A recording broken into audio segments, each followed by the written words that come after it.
Kula inget bae waktu harita Agus Junara jadi bupati, kemudian nyana diondang, nyana hadir. Salah satu ucapan nana nu nyentil ke para kiai, cek nyana perayaan maulid dirayakan, perayaan haul dirayakan, wali-wali disebut, tetapi kenapa cek nyana masih demen pakai Samarenda, termasuk kiai yang ada di sini yang melaksanakan haul Tuan Syekh Abdul Qadir. Saya tahu kiainya masih seneng pakai Samarenda. Kukula dicatat di hati kula teu poho datang ka kuari. Begitu kula kapanggih jadi jeung Agus Junara, sasalaman 4 mata moal dicaritakeun di mana-manana. Kukula dicaritakeun sasalaman. Sebentar lagi Pak Bupati akan dihinakan oleh Allah.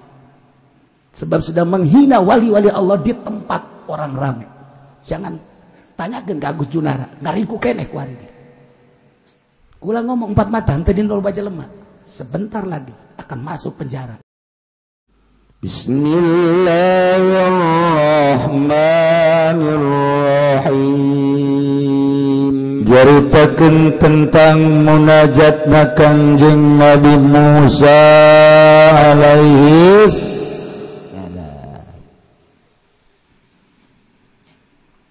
diundang ku Gusti Allah kita datang ke Gunung Sinai nu aya di Mesir, Yordania, Libanon.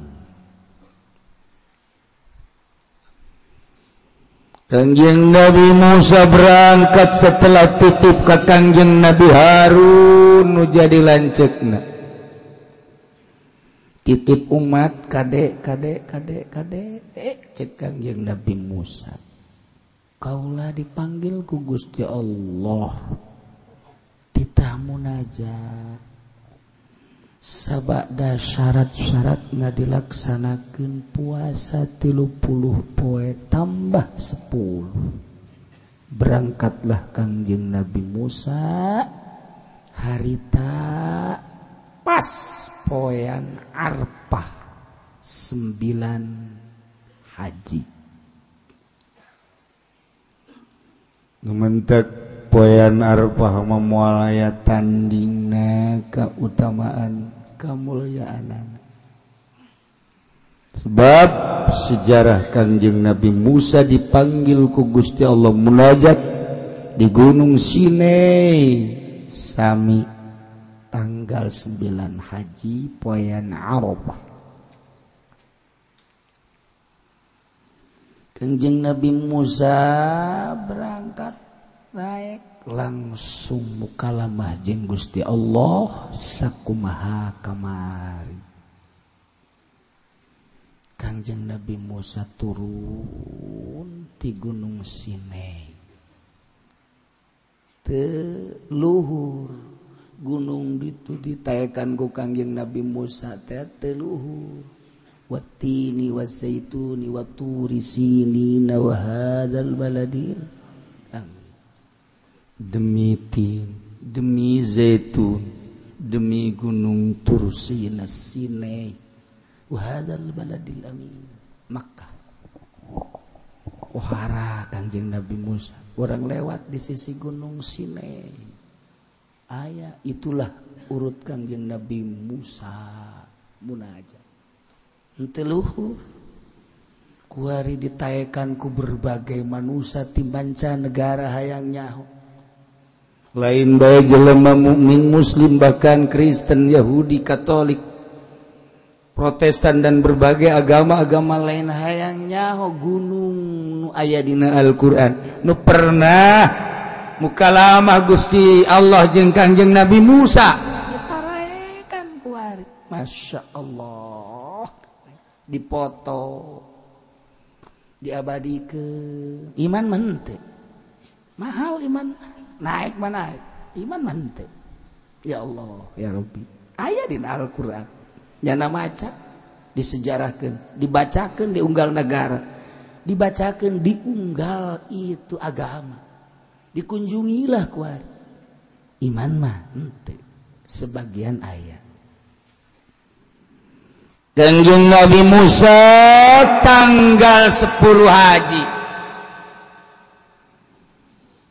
diberi oleh-oleh ku Gusti Allah hasil munajat mukalamah jeung Gusti Allah.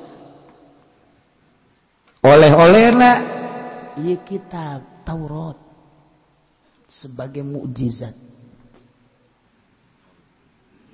Wa katabna lahu fil alwahi min kulli syai' geus tuliskeun isun agung cek Gusti Allah kaulan wa agung nuliskeun kanggo Kanjeng Nabi Musa kitab anu ditulis fil alwahi dina lauh min kulli syai'in tina berbagai perkara anu dibutuhkeun ku Kanjeng Nabi Musa dina urusan agama. Jangan jauhkeun urusan ieu haram, ieu halal, ieu haram, ieu halal, ieu makruh, ieu mubah, ieu sunnah, ieu wajib. Terkumpul dina kitab Taurat anu kitab Taurat ieu dibikeun ka Kanjeng Nabi Musa mawazata wa tafsila sebagai piwuruk petunjuk jeung sebagai pernyataan penjelasan likulli syai' kana setiap perkara. Ya Allah ya Rabb, bahasa Gusti Allah nu diabadikeun dina Al-Qur'an teh wa katabna lahu fil alwah kami nu agung geus nuliskeun jang Kanjeng Nabi Musa kitab-kitab tulisan-tulisan nu ditulis dina alwah. Tinggal ieu masalah alwahna lamun urang henteu dijelaskeun ku Kanjeng Nabi teh nyaho alwah teh naon. Mantap Kanjeng Nabi ngajelaskeun alwah teh ay alwahit Taurat wa kana min sidril jannah. Nomor kahiji riwayat Kanjeng Nabi ngajelaskeun eta Taurat teh ditulis dina daun-daun sorga. Malaikat Jibril ku Gusti Allah dipanggil titah ka sorga. Kemudian tita nyokot dang daunan sorga bawa ke handap dibawa ku malaikat Jibril alaihi salam. Tulis Jibril, ditulis ku malaikat Jibril alaihi salam nu dibacakeun ku Gusti Allah. Kalam eta mah eueuh nu nyaho mukalamah Kanjeng Nabi Musa jeung Gusti Allah teu nyaho ngan dicatat make bahasa Suryani. Taurat buktina di sorga langsung ti adem. Ya Allah ya Rabb. Panjangna 12 hasta. Lamun sahasta sameter berarti eta daun surga 12 meter. Panjang. Cenah kiai lamun daunna 12 meter tangkalna sagede kumaha ulah nyaritakeun tangkalna sia engke ka ditu bae ka sorga. Dia tuh nuhun kiai ulah ka nuhun sia ibadahna datang ka mana? Nuhun ti heula bae, alhamdulillah alhamdulillahan bae.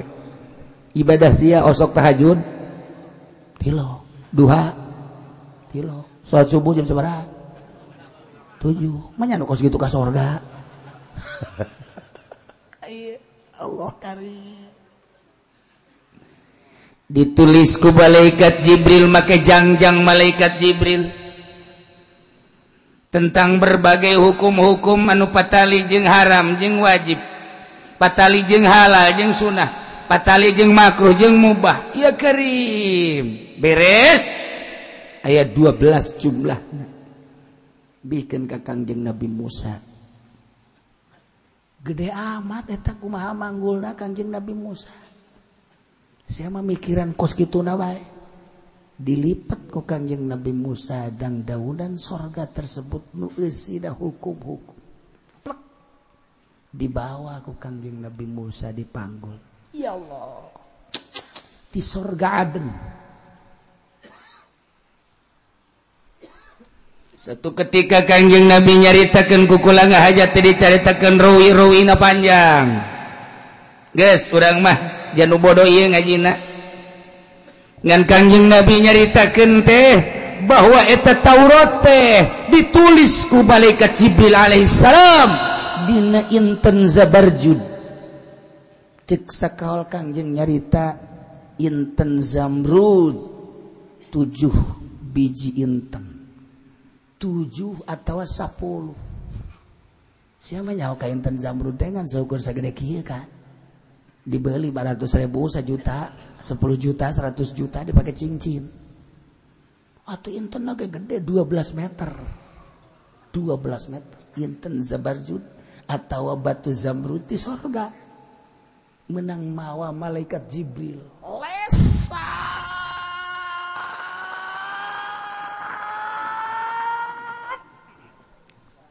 batu. Masya Allah nu mantap kamari urang keur zaman batu kararieu bae ge dilesakan bekil celong kinclong eta lamun batu geus kinclong deuk kumaha petana deuk kumaha nambah husu apa naon sih kana salat henteu cek resep doang malah ngaganggu kana salat. Allahu akbar. Duh batu itu geus kinclong mu itu mancan tolol teh coba salat si kos kitu. Batu Zamrud lesangna pohara herangna luar biasa warna hijau anu eueuh tandinganana eueuh tandingna ieu hijau mengkilap luar biasa nu mantap kuari mahal ge Zamrud teh mahal. Ieu teh tulisan kitab Taurat ditulis tina Zamrud. Masyaallah ditulis ku jangjang malaikat Jibril alaihi salam tentang hukum-hukum larangan haram, tentang hukum perintah wajib, tentang hukum-hukum sunnah mubah dan lain-lain sebagainya. 12 meter panjangna mangkaning 10. Tertera tulisan di dinya. Haju kubaha eta Kangjeng Nabi Musa mawana dikersakeun ku Gusti Allah. Mukjizat da dibere eta batu teh sakumaha urang nyekel kertas bae. Leles sakumaha leles ta beusi di leungeun Kangjeng Nabi Daud alaihi salam. Nemantak urang lamun ngadoa Allahumma layyin qalba sarwiti kama layyantal hadid li Daud alaihi salam. Gusti pangleleskeun hate sarwiti. Anu keur meujana manglah terbogoheun ka kaula, malah ngahina ka kaula nyiduhan ka kaula teh nganggap bahwa kaula teh lain jelema. Pajal kamang mangkula di hareupeun nyana. Gusti pangleleskeun kama layyantal hadid li Daud alaihi salam. Sakumaha Gusti ngaleleskeun beusi di leungeun Kangjeng Nabi Daud alaihi salam. Beres ngadoa, masyaallah sarwiti datang. Kapending. Oh, kamu sarwiti. Enaon di dekat dieu kula ndek nambahan omongan kula bawa kapendi teh jore kuari meuleuy jore. Sia, sudah aing wajur. Teu wajur. Iyalah kamalayan tal hadid li Daud alaihi salam. Kangjeng Nabi Musa ge sarua bae batu Zamrud antu sakitu telasna, sakitu kandalna, sakitu herangna. Di leungeun Kangjeng Nabi Musa percis kos kertas bae tilepkeun, crek, tilepkeun, crek, tilepkeun, crek, hiji deui tilepkeun, ditendek ku Kangjeng Nabi Musa. Jadi ipis. Masya Allah. Lain letik-letik jelema Kangjeng Nabi Musa alaihi salam. Lain sekedar muka lama jeung Gusti Allah. Ketika dibere mukjizat kitab Taurat ku Gusti Allah, nu ditulis cek sakaol tina daun sorga, cek sakaol Kangjeng malaikat Jibril nyokot batu nu bagus pang bagus tadi sorga, Zabarjud atawa Zamrud, gede, panjang, lebar, herang. Tapi di leungeun Kangjeng Nabi Daud dengan jadi Musa setelah ditulis kitab Taurat tersebut diletikeun ku Kangjeng Nabi Musa. Masya Allah. Ditilep, hiji deui ditilep, ditumpuk, ditendek ku Kangjeng Nabi Musa set. Jadilah Taurat. Buku. Ya Allah, ya Rabbi. Diabadikeun dina Al-Qur'anul Karim. Urang teu kazamanan ka Kangjeng Nabi Musa alaihissalam, tapi urang yakin, ya Allah, percaya penuh lantaran urang iman ka Al-Qur'anul Karim. Al-Qur'an geus nyaritakeun wa katabna lahu fil alwah. Ya Allah, kami nu agung geus nuliskeun jang Kangjeng Nabi Musa kitab Taurat ditulis dina alwah. Sakumaha tadi? Min kulli syai'. Di jerona teh aya tulisan-tulisan nu patali jeung larangan, nu patali jeung perintah, nu patali jeung mubah, nu patali jeung sunnah, nu patali jeung makruh, jeung berbagai-bagai anu dibutuhkeun ku Kangjeng Nabi Musa fiddin dina negakeun agama. Nu mantak di dia jadi badal mau'izatan wa tafsila. Jadi badal di mana? Jadi badal tina mingkul syai' pan mingkul syai' mah JR ku badalna mau izatan nasab JR sote dina zahirna lantaran ai mahal nama nasab. Wa katabna lahu fil alwahi min kulli syai' eta teh jadi maful tina lapad katabna geus satu berarti ari mahal nama nasab nu mantak di dieu badalna ge mau'izatan wa tafsila. Nu teu mondok mah puyeng. Pokoknya nutung mondok mah puyeng, nu mondok ge puyeng. Tuh, mantak badal, mantak Jalal Wanin ngajelaseun badalun minal jari wal majruri qablahu. Mau izatan jeung wa tafsilan teh mau izatan dari badal. Di mana? Minal jari wal majrur qablahu memeh ieu. Geus mau izatan teh jadi badal tina min kulli syai'. Tafsilan mah diatepkeun kana mau izatan. Ieu carita maca. Ieu cenah kiai hese amat aing ge hese. Kumaha sia? Cek kiai nu bisa tuh sakitu bae hese. Hampura tuh. Henteu cenah kula ge seru hese. Hese. Mun can dibongkar mah. Urang lamun belut di jero aing can diasupkeun mah leungeun ka jero can kacekel. Barang dicekel, barang diasupkeun mah ka jero guriwal aya, empuk horeng. Masyaallah. Naon belut? Sia masuk aju keong-keong. Maksudnya ngasupkeun leungeun kadinya beudang empuk naon belut. Saya pikiranna ngeres aju ka ditu bae kalau di imah. Taurat turunkeun ku Gusti Allah, tulis ku Kangjeng malaikat Jibril alaihissalam ngan sakadar wa katabna lahu fil alwah. Tengah jelaskan cara nulisna ketika orang tadi jelaskan cara nulisna cek Kangjeng Nabi wala sok aya nyaho tama urusan Allah. Maksudnya cara-cara nulis malaikat Jibril kumaha Allah tengah jelaskan ulah sok aya nyaho. Geus sasakitu bae geus. Nganu jelas Taurat aya dicekel ku ari ku Yahudi. Aya keaslian Taurat tu asli nun can tahrif. Ngan kunyana dirobah-robah. Kunaon eta? Ku embung iman ka Kangjeng Nabi Isa alaihi salam. Kabelah dieuna embung iman ka Kangjeng Nabi Muhammad sallallahu alaihi wasallam. Takabur. Nyeklan Taurat, nyeklan Injil. Padahal ku ari mah geus diganti kitabna ku kitab Al-Qur'anul Karim. Urang mun nyaritakeun Taurat seperti pohara. Kitab samawi hebatnya pohara. Kebutuhan Kangjeng Nabi Musa min kulli syai' yuhtaju ilaihi fiddin aya kabeh. Dek nanyakeun naon masyarakat, dek nanyakeun kaum masyarakat tina mimiti anu diharamkeun jeung kemudian anu diwajibkeun, nu disunahkeun, nu dimakruhkeun mun cara bahasa ku ari mah, nu dimubahkeun aya kabeh dina kitab Taurat. Yuhtaju ilaihi fiddin aya kabeh. Nu mantak ieu teh mau'izatan wa tafsila. Kitab Taurat sebagai mau'izah piwuruh petunjuk wa tafsilan jeung penjelasan-penjelasan likulli syai' kana seluruh perkara naon aya dina kitab Taurat jang kebutuhan negakeun agama di zaman Kangjeng Nabi Musa alaihis. Aya geus kitab Taurat bawa ku Kangjeng Nabi Musa poe lebaran tanggal 10 haji. Ya Allah, instruksi ti Gusti Allah. Fakulna agung hai Musa nyarita ka anjeun regepkeun khudha biquwwatin wa'mur qaumaka yakhudhu bi ahsaniha saurikum daral fasiqin. Dicekelan ku Kangjeng Nabi Musa kitab Taurat, instruksi ti Gusti Allah. Hei Musa, khudha cekel ku anjeun ieu Taurat, bawa dikuatin dengan kuat sungguh-sungguh jeung nyaat, awas.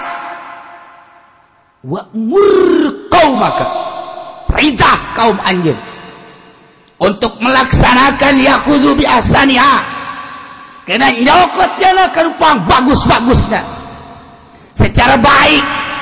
Nyana kudu nuturkeun anjeun cekelan anggeran kitab Taurat, cak Taurat haram, cak Taurat wajib, cak Taurat mubah.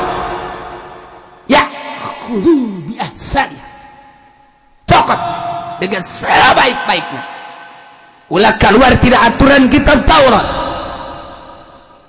Dengekeun Musa saurikum daral fasiqin, kaulah bakal ninggalikeun ka anjeun kana desa-desa, tempat-tempat kampung-kampung jelema nu pararasek ti mimiti Firaun Mesir nu kamari jeung anjeun pesetruan anu kuari Mesir geus penghuni jelema fasik.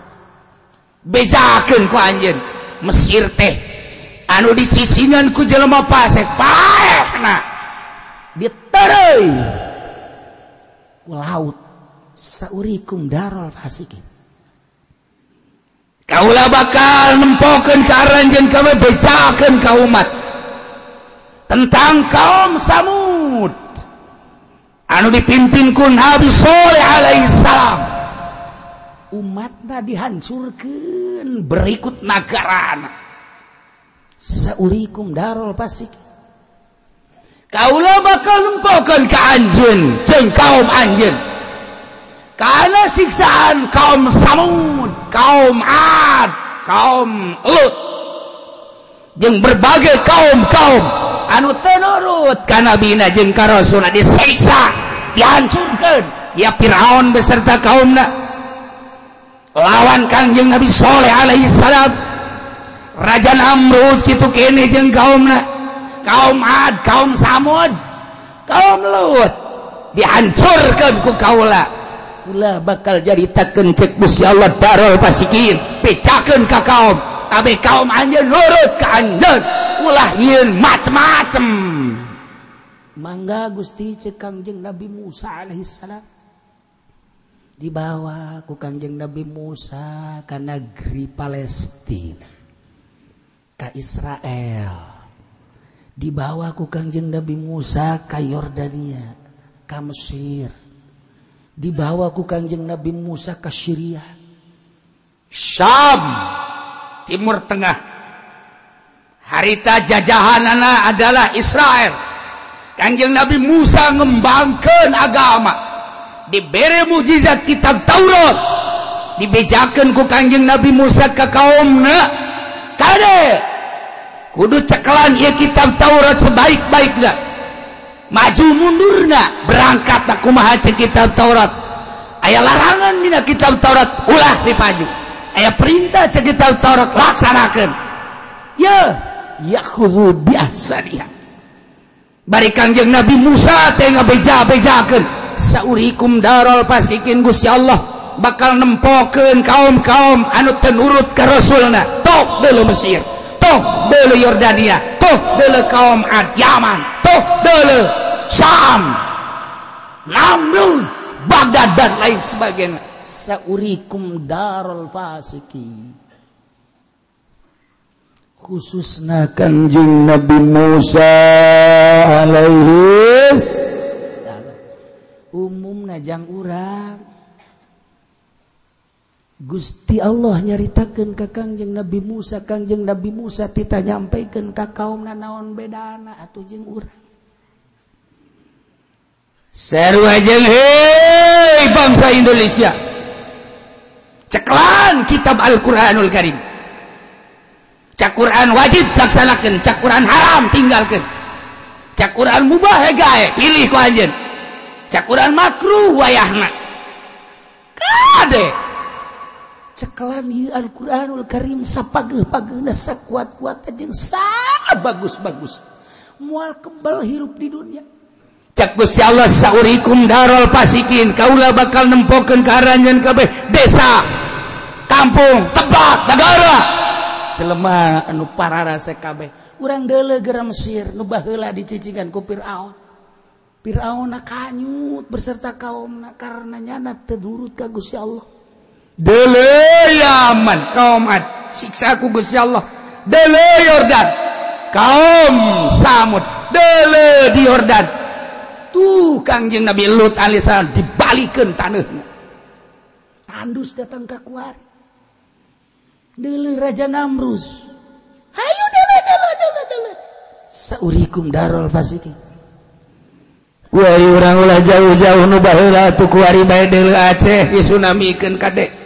Aya naon si Aceh sangkilang negara urang kadenge nama Serambi Mekah tapi kau dahsyat amat sampai ratusan juta pae. Aceh didinya lah tempat jelema-jelema anu bisnis ganja.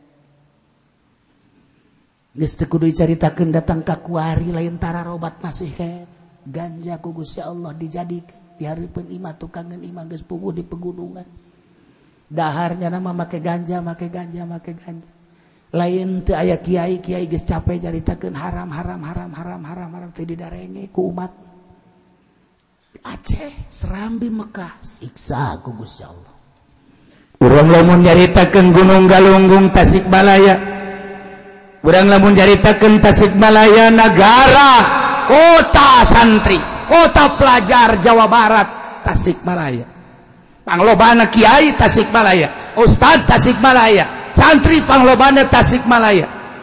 Kemajuan segala rupa Tasikmalaya. Tapi ingat, Oma Irama urang Tasik, Epi Tamala urang Tasik, Ice Trisnawati urang Tasik. Sadai sia leuwih nyaho tibatan aing. Tuh, aing pajarna mah ku urang luar mah nang aing bae. Ieu lain nang jamaah goblok. Hayu di Tasikmalaya emang kumaha kitu timbul Tasik karena baju ya kos kitu. Lamun kula nyaritakeun ye seluruh band-band Indonesia pangheulana nyaba ka Tasikmalaya. Carang Tangerang ngadatangkeun Dedi Stan sacarang, ngadatangkeun Ucok Harhab Tangerang carang, ngadatangkeun bangsa penyanyi-penyanyi band kelas nasional carang di Tangerang maka kara kuari-kuari baheula Tasikmalaya lain lalagaan. Di Tasikmalaya pangheulana mabok, Tasikmalaya pangheulana timbul segala rupa Tasikmalaya kredit ala Tasikmalaya segala rupa aya. Di Tasikmalaya teh lain lalagaan urang nyaritakeun pondok pesantren modern maju Tasikmalaya, nyaritakeun pondok pesantren salaf nu jadi wali Tasikmalaya. Bahkan lamun urang nyaritakeun Syekh Khalil, kitu nu kurang di jarahan teh Abdul Muhi pamijahan Tasikmalaya. Nu mantak eta Syekh Abdul Muhi teh boga tetengger di mana abdi cicing. Moal dituduhkeun di tempat anu ibadah ka Gusti Allah moal wali mah. Begitu geus cicing di Garut kita pindah ku Gusti Allah Tasik, Garut bacan sabaraha. Kata asik, setiap tugas wali cicing di dinya berarti di dinya loba musuh-musuh Allah. Sakumaha nabi nu matak diturunkeun di Mekah musuh Allah na ambalaya. Diturunkan di Baghdad musuh Allah na, turunkan di Syria musuh Allah na ambalaya, turunkan di Mesir musuh Allah na ambalaya. Nu mantak di Cikupat teh diturunkeun nabi balener jelema. Ulah ka amin sia. Ya Allah. Urang kerja ditakeun ku naon Galunggung. Lain timbul ti sungut kula, tapi timbul ti guru kula ketika kula ka Tasikmalaya jeung para santri jeung guru. Yuk coba orang nempo ka ditu cek almarhum ajengan imam. Coba ayo orang nuboga duit ala kadar belikeun ka Supermi atawa urang meuli bacang. Ayo kabehan. Ieu ke dulur urang berangkat kula. Terus kata Sikmalaya, sedihna luar biasa ningali kam-kam, ningali di desa-desa, di balai desa, ningali di berbagai tempat. Masya Allah tidak terkecuali orang kaya, orang miskin. Ajengan nyarita terang teu nu mantak ieu galunggung bitu. Kami ngadarengekeun henteu. Zina loba di dieu, mabok loba di dieu. Jelema nu korupsi loba di Tasikmalaya, nu ngeridit loba di Tasikmalaya. Lain cakula cak guru kula nyampekeun ku hari besi kasinggung urang Tasik di dieu. Cak urang Tasik nu aing nyaho nyaho ti sia cenah kiai. Ai kitu onam nuhun. Tasik mah kumaha? Ji dongeng ajengan teh tuh rancapaku tuh anu didongengkeun nya nyaho murid akang teh tuh di ditu teu bener murid akang tuh di ditu teu bener teu ngaku ka guru lain teu ngaku lantaran haju ngeridit ke dongeng kula di ditu masyaallah geus beres dongeng haju karak neuleuh deui ka desa didinya ditampung tadi balai desa nukula kuari ka inget-ingeteun hiji doang aya awewe geulis jasa di juru Masya Allah eta doang kadedelekeun datang ka kuari haju pada hari tadi bawaan ka Jakarta saha nu endeg cakate kula aing mawa bae kitu hiji eta tah tuh lain gitu dina harti teu jore teu geulis teu kaya teu miskin ngahiji bae di balai desa ngahiji bae di bangunan itu ngahiji di musola di masjid Masya Allah karim galunggung eta teh kunaon eta teh makhlukna kaumna geus kaluar ti aturan Al-Qur'anul Karim mun urang neule Bandung mantak di Bandung digoyangkan di Bandung teh digempakan saeutik 10-20 mah gak Garut loba nu podar Cianjur gitu kayak urang lamun nyaritakeun Padang datang ka kuari sabaraha ribu jelema nu teu puguh kuburanana diambleskeun ku Gusti Allah boro-boro di Padangna urang lamun neuli di dieu bae urang Padang mah teu meunang salah saeutik dagang di mana bae di tengah jalan los Padang, emang kumaha gitu? Gue perhitungan, sukat sikut Padang. Asal geus datang Padang, bae orang pribumi nyingkir kabeh. Ieu Padang. Jadi kalakuanana teh kos kitu tah Padang. Walaupun sebagian aya nu bener Padang ge sarua bae. Anu nyekel kana ilmuna pohara ngan mayoritas tu datang ka urang kos kitu. Hese, jasa lamun ku urang dinasehatan Padang. Iya Padang, pohara jasakan Padang. Masya Allah, mantap beres di dituna ku Gusti Allah. Iya mah keur carita saurikum darul fasikin. Henteu kudu Mesir, teu kudu Yordan, teu kudu Syria Baghdad, teu kudu. Urang mah di negara urang mah saurikum darul fasikin. Kaula bakal nempokeun ka aranjeun kabeh wahai bangsa Indonesia tuh deuleu Aceh. Darul fasikin. Tuh deuleu Galunggung. Tuh deuleu Padang, tuh deuleu Palembang, tuh deuleu Jakarta kebanjiran. Saurikeun darul fasikin. Ngan kulantaran pasekna setengah-setengah. Sebagian pasek, sebagian teu, sebagian pasek, sebagian teu, sebagian pasek, sebagian teu. Allah masih menghargai di Jakarta ka Habib-habib jeung ka kiai-kiai. Allah masih menghargai Tasikmalaya ka kiai-kiai jeung ka ustad-ustad.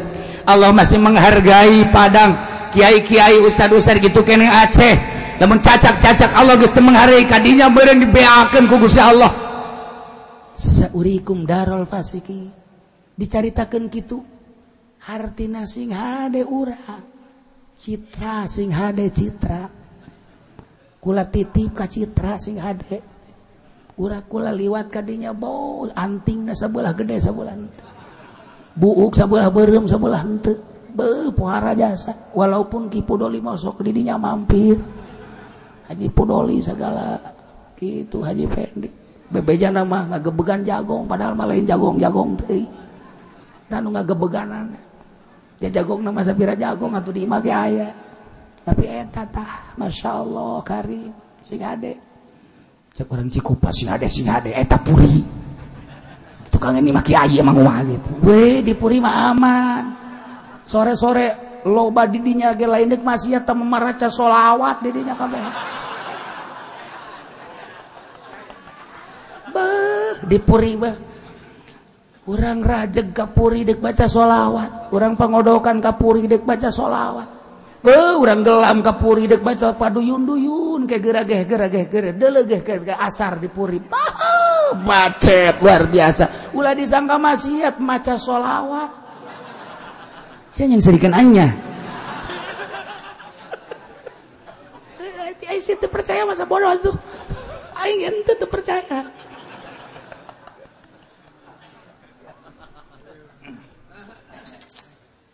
saurikum darul fasiki numantakula kadang-kadang aya hudang tipe tinggi makir carita osok hudang inggis ya Allah ya Rabbi salametkeun abdi salametkeun keluarga abdi salametkeun tatangga-tangga abdi salametkeun Gusti ieu kampung abdi lantaran abdi nyaho jasa ditukangeun imah teh masyaallah karim kararumpul jelema di dinya ikhtilat geus botip geus macem-macem dinya teh besi ku Gusti Allah ditimpahan ku batu besi ku Gusti Allah dihujanan batu besi ku Gusti Allah dibalikeun kampung teh ya Allah ya Rabbi tapi kula ngomong deui ka Gusti ulah waka atuh puri mah jalur leuwih dasar ke citra itu parah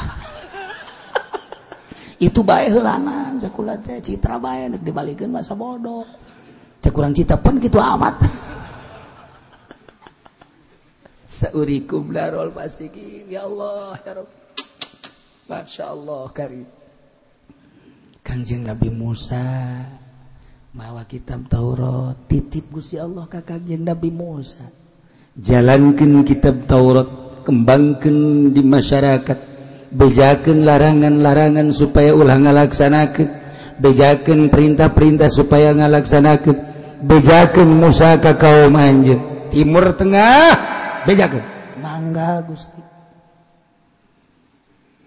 sa'asrifu an ayati alladzina yatakabbaruna fil ardi bighairil haqq Musa kaula bakal mengkolkeun ka jelema-jelema anu sararombong tina ayat-ayat kaula nu ku anjeun dijelaskeun Taurat ka ayat ka umat kitab Taurat ku anjeun dibawa dibacakeun disampaikan ka umat ieu teh larangan kade ulah dilaksanakeun ieu teh perintah laksanakeun anjeun teh bakal dakwah seperti eta tapi di tengah-tengah kaum anu ku anjeun didakwahan teh aya jelema anu sombong ka bina-bina teu daek nuturkeun kana Taurat insyaallah cak kitab Taurat ieu teh larangan nya nama nabrak bae cek dina kitab Taurat ieu teh perintah nya nama hare-hare bae deuleung ke Musa jelema nu sombong teh bakal aya sa'asrifu an ayati alladzina yatakabbaruna fil ardi bighairi haqq kaula bakal mengkolkeun tina ayat-ayat kaula dalil-dalil kekawasan kaula tina dada melanjeng lain-lainna alladzina yatakabbaruna ka jelema anu talakabur sarombong fil ardi di muka bumi bighairil haqq tanpa hak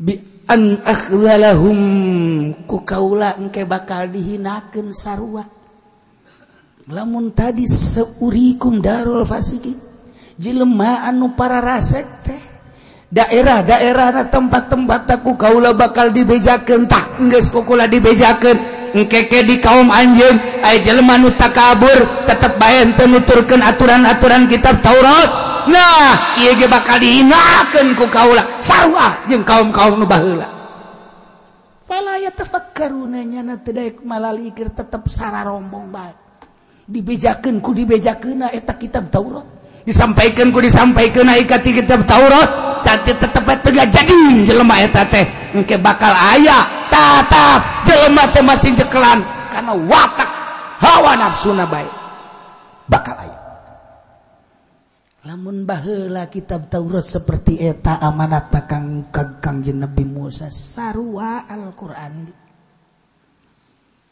sarua jeung wahai kiai ulah kaget di lembur anjeun lamun anjeun nyampaikeun Al-Qur'an bahwa kreditan teh haram tetep jelema ngredit bae mun anjeun nyampaikeun bahwa mabok teh haram jelema marabok bae mun anjeun nyampaikeun zina teh haram tapi tetep bae jelema zararina mun anjeun nyampaikeun bahwa korupsi teh haram tetep bae pejabat korupsi ulah kaget sebab saurikum darul fasikin jelema-jelema fasik teh ku kaula geus dideleukeun tuh nagarana tuh daerahna dihancurkeun maka jelema nu teu nuturkeun Al-Qur'an bi an akhzalahum tetep ku kaula bakal dihinakeun deuleu secara pribadi-pribadina mantan-mantan pejabat jadi sampah masyarakat dihinakan nu kamari mulia kuari hina nu kamari sugih kuari susah lain saeutik urang deuleu ku mata urang kuari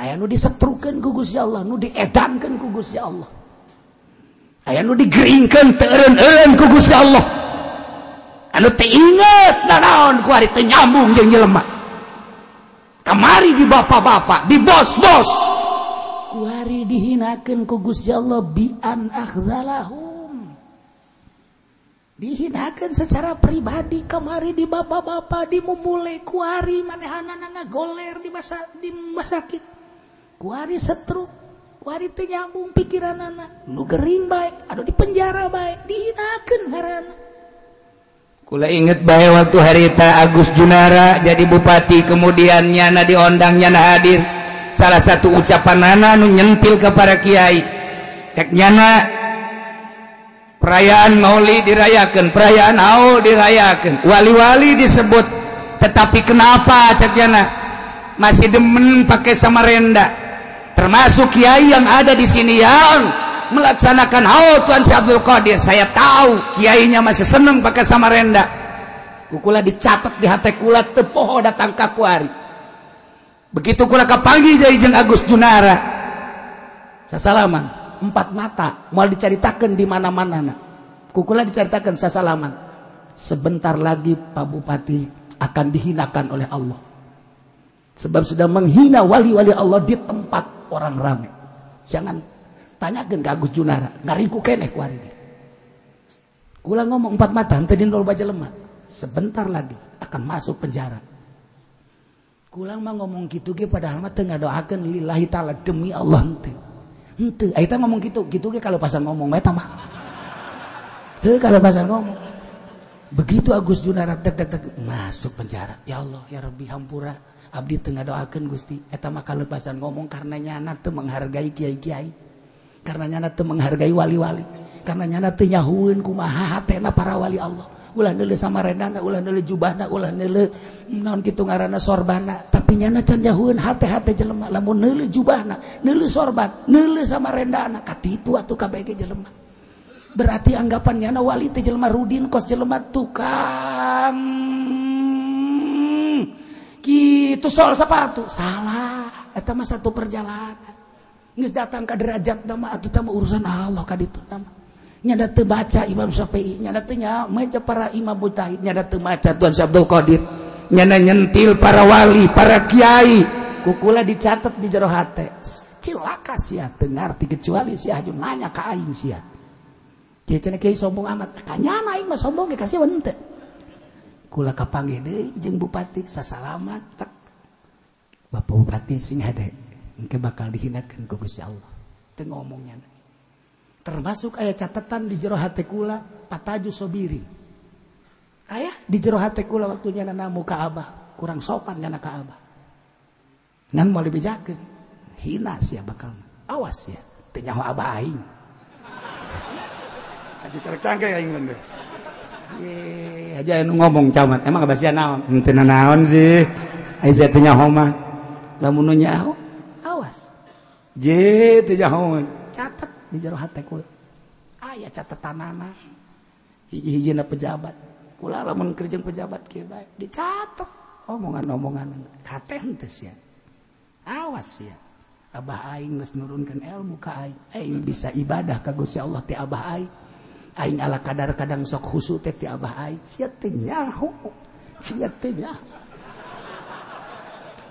dicat bener lain lalaka jihade urang menyaritakeun para wali di zaman Syarif Hidayatullah atuh nu anti ka Syarif Hidayatullah ba urang nyaritakeun para wali di zaman Syekh Maulana Hasanuddin nu anti Syekh Maulana atuh ambalaya ulah jauh-jauh di zaman Gus Dur nu anti Gus Dur atuh ambalaya kuari zaman Habib Lutfi atuh nu anti Habib Lutfi atuh ambalaya jelema diantikeun mah biasa-biasa bae atuh komuga kula mah lain wali lain solihin si uci kula mah nu anti ka kaul atuh ambalaya di kulon aya di wetan aya di kidul aya aju kula narobat henteu kula mah ngahormat bae kanya nyaho kula kiai anu anti kula nyaho pejabat anu gregeteun ka kula mah tetep bentem teu bendu lamun bendu moal daratang haji ka dieu terus terang bae mun bendu emang nang saya daratang haji ka dieu emang dipanggil diundang ku aing atuh henteu atuh sia bae naonan ka dieu